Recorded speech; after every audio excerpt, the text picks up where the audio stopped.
Magandang araw sa ating lahat mga boxing fans saan mang panig ng mundo. Ang bakbakan o labanan na ating tatalakay ngayon, ito po ay sa pagitan ni Alois Yumbi aka Alois Jr. kontra Oronzo Berarde. Paglalabanan po nila ang bakanting IBO World Cruiserweight title.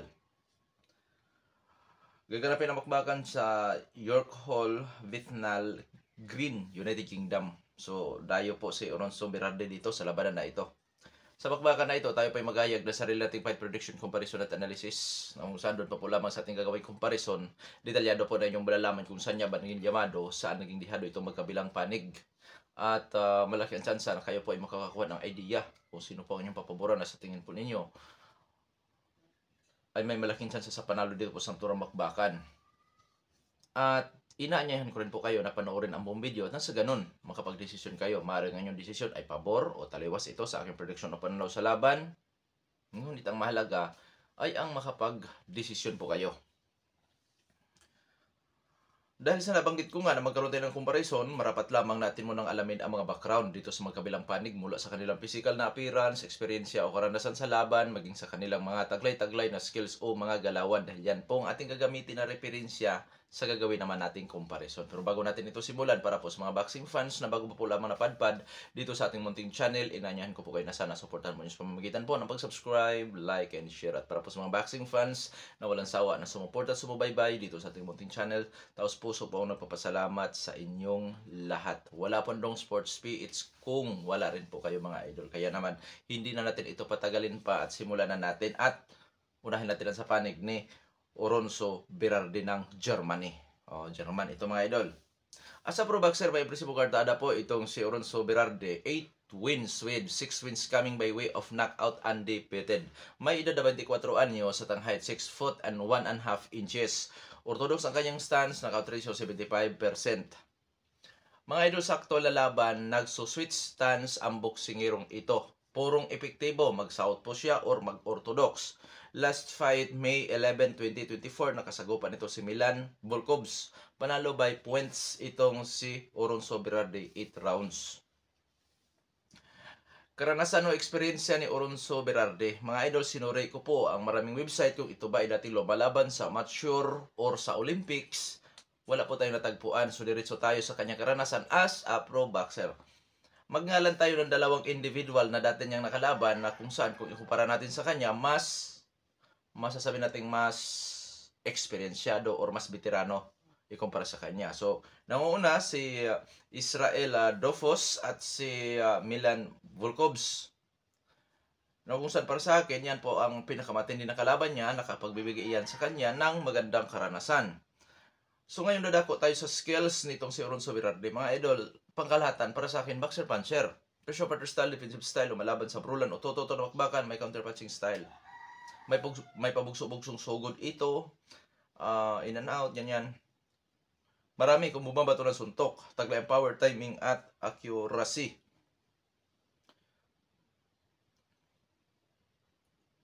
Pagdating po sa depensa, average lamang ang depensa nito. Ibig sabihin mga idol, hindi kahigpitan sa depensa itong si Oronzo Berarde.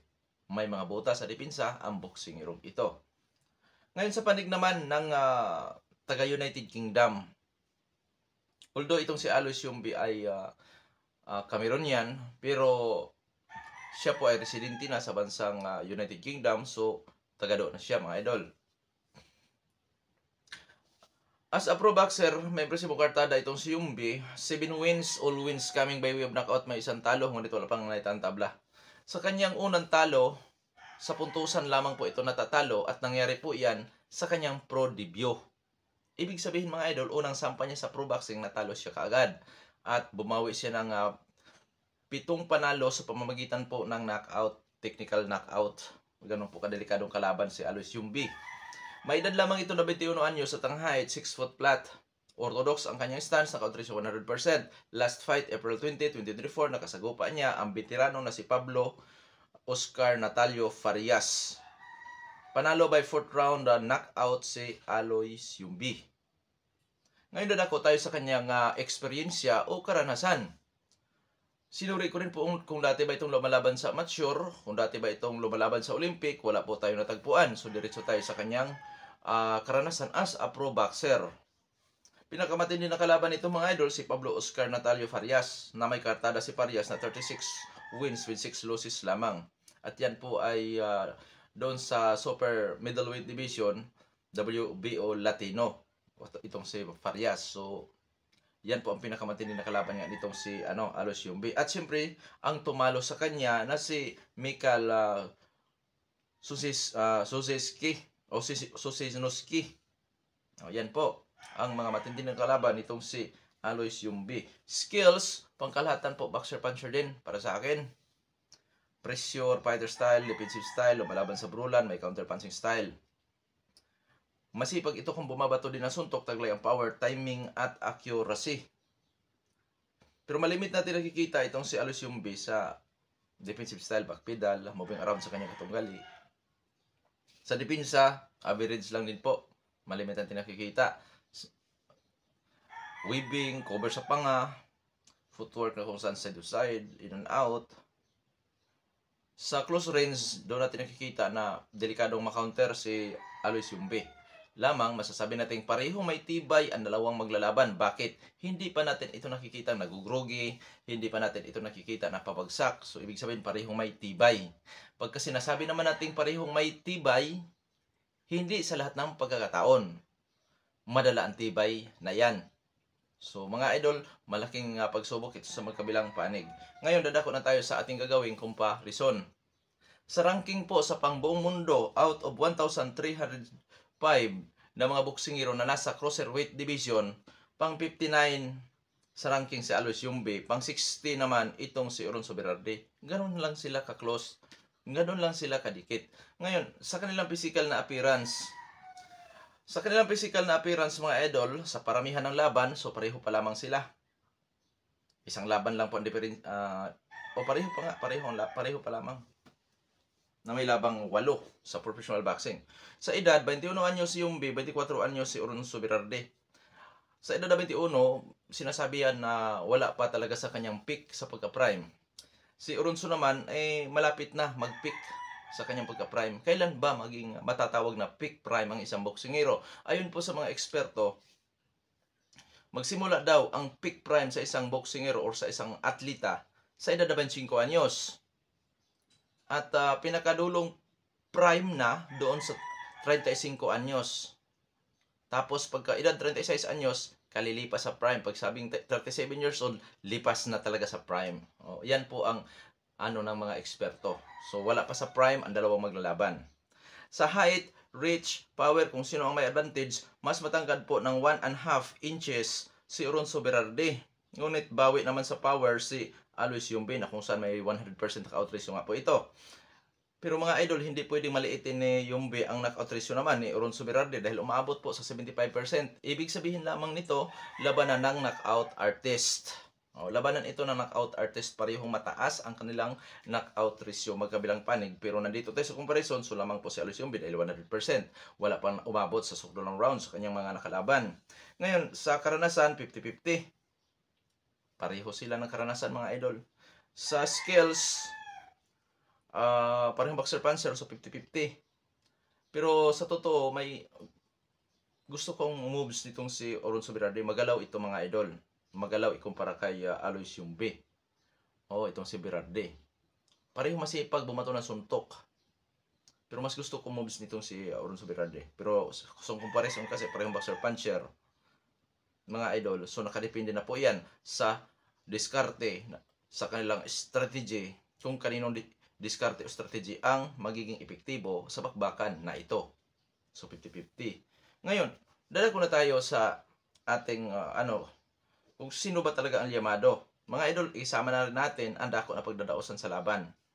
Which is, masasabi natin dayo nga rito si Oronzo Berardi.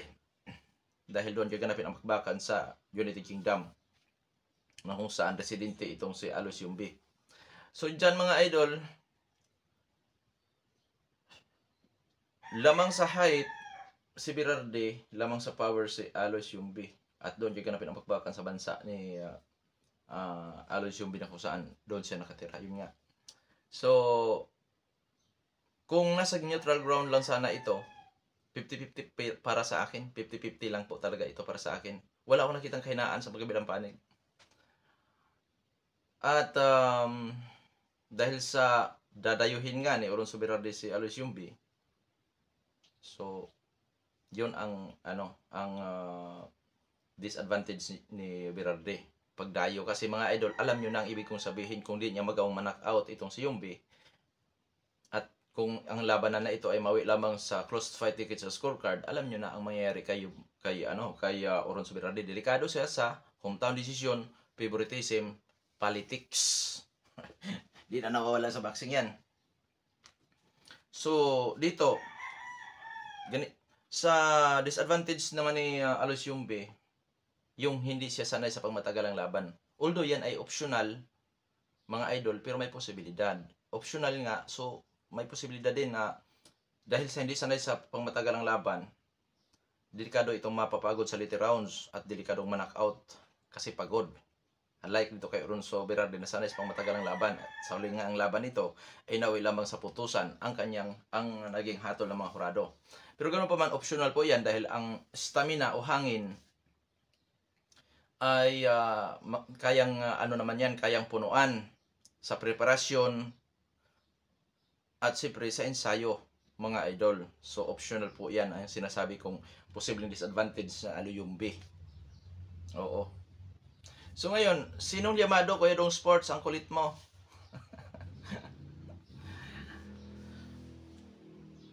Yamado po si Alois Yumbi. Kung i-convert natin po sa sa percent, 50 to 48 in favor of Alois Yumbi. Ganon lang po ka close ang labanan na ito. Wala akong ibang nakita. Ganon lang po talaga ito ka close. 52% para kay Yumbi, 48% para kay Oron Soberardi. O yan po sila ganun sila ka-close lamang. Parehong may tibay. Wala pa tayong nakikita na posibleng kahinaan ng magkabilang panig. At sa labanan na ito, malaking pagsubok sa magkabilang panig dahil for the first time silang mapapalaban sa masasabi nating pareho silang di kalibre. Oo, dahil yung mga huli nilang kinalaban, mga idol, although lamang nga naman yun sa karanasan, pero talaga, mas sila mas nangingibabaw. So dito, mga idol, matindi itong labanan na ito. Oo, matindi na labanan ito. So, yun nga, nasabi ko na ang ating comparison sa dako at knockout ratio lamang si Alois Yumbi. Si Oron naman sa height, na kung saan marunong itong gumamit sa kanyang height and reach advantage, at syempre hindi pwedeng maliitin ang power ng boksingerong ito. 75% knockout ratio, hindi po yan pwedeng maliitin dahil yun ngang may knockout ratio na 20%, ni-knockout nga yung may knockout ratio na 75%. So, kanyang laban yun.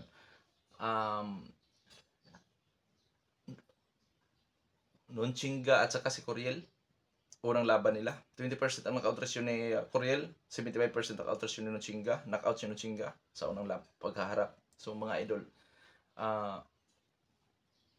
how much more na ito ay may knockout ratio 75%. So mga idol, di po yan basta-basta. At labanan ito ng knockout artist. Ganun pa man, hindi sa lahat ng pagkakataon na labanan ng knockout artist ay nawi sa knockoutan ang laban. Siyempre, may mga pagkakataon pa rin na mauwi sa puntusan. At tulad po yan, ang labanan ng knockout artist, kamakailan, na si Ortiz at Buhachok. 100% knockout ratio ni Ortiz, 95% knockout ratio ni Buhachok. Labanan ng knockout artist, pero nawi sa puntusan. Bakit? Dahil parehong may tibay. At halos ganito din ang sistema dito sa magkabilang panig naman, Berardi at Yumbi. Wala tayong nakitang kahinaan ng dalawang ito, mga idol. Kaya matindi na bakbakan ang magaganap nga niyan. Okay, dadako na tayo sa ating official prediction. Dahil sa parehong may mataas na knockout ratio ito, so ang una kong ihayag na prediction ay sa knockoutan. Prediction ko dyan, Alois Yumbi by knockout 1-6. Dahil delikado na siya pagka tumagal pa. Dahil baka naman aasa ito sa kanyang lakas. Kung saan iisipin ni Yumbi na kaya niyang in-knockout si Berardi sa early rounds. So delikado siya. Kung yan ang kanyang mindset, delikado siya dito. Dahil pagka hindi niya magawang ma-knockout yan sa 1-6, sa pataas na, delikado na siyang kapusin sa hangin. At baka doon naman siya matalo by knockout din. Dahil pareho naman silang knockout artist. So, pabor ako kay Yumbi na siya mananalo. Ngayon, kung sakaling mauwi sa puntusan, pabor pa rin ako kay Aloy Yumbi. Na kung saan, posibleng maidominan niya ang laban gamit ang kanyang lakas o power. At kung ang labanan na ito ay mauwi lamang sa closed fight, dikit sa scorecard, malaki ang tsansa na doon i-awards taga doon mga idol. Closed fight, ticket sa scorecard, delikado itong si Berardi na matalo by, alam nyo na, hometown decision, favoritism, politics. Oo. Pero sa ano na yan, sa nasabi ko na yan, mga idol, yun nga, delikado si Yumbi pag magtagal ang laban dahil hindi natin ito nakikita na napalaban ng matagal. Kasi ang pinakamatagal na laban, rounds lamang nitong si Yumbi is 4 rounds. 4 rounds lang mga idol ang pinakamatagal na laban ni Alois Yumbi. Oh, so kung itong si Yumbi ay umaasa, mindset na i-knockout niya si Oronzo Berardi sa early rounds, delikado siya pag mabigo siya dahil napaka may tibay din po itong si Oronzo Berardi. At yun nga, pagka ang mindset ito knockout, delikado sa later rounds, baka kapusin sa hangin. Kaya yun mga idol ang masasabi ko sa panig nitong si Alois Yumbi na sana handa ito. Once na hindi niya magawang may knockout itong kanyang katunggali, ikaya niya makipagsabayan doon sa hanggang sukdulang rounds. Just in case. Pero optional po yan. Ganun pa man, pabor ako kay Yumbi. Ngayon, tapos na tayo sa ating official prediction. Sa panig naman itong si Oronzo Berardi. Gamit ng kanyang height, reach advantage, at syempre skills, maging sa kanyang power, posible din niyang masingitan itong si Alois Yumbi sa early rounds. Delikado din si Yumbi dyan. Pero mas pabor ako na posibleng magawa nitong si Oronzo Berardi na i-knockout si Yumbi 8 rounds pataas. Schedule 10 rounds, 8 rounds pataas. Na kung saan posibleng magbabago ang galaw ni Berardi. O nitong si Alois mga idol. Excuse me po. Posibleng ganun. So, Oronzo Berardi by technical knockout, 8 rounds to pataas. 8 rounds to 10 rounds, mga idol. Posible niya magawang may knockout si Alois Yumbi.